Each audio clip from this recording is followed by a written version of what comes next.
Hey friends, in this video we are going to see how to actually retrieve a forgotten password. So let's say you are in the sign out mode and you've not logged in and you've forgotten the password.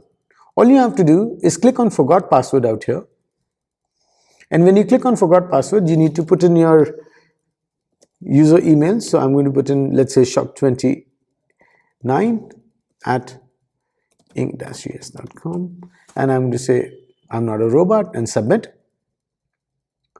This is going to send a password confirmation to your email. You'll be able to then log on to your email and see that the password request has come in here. You'll be able to then reset your password out here by clicking here, and then you can put in a new password. Let's say I put in a new password and I'll confirm this new password and I agree to the terms and conditions and submit. This basically what it will do is it will submit the new password, and now I will be able to log in back again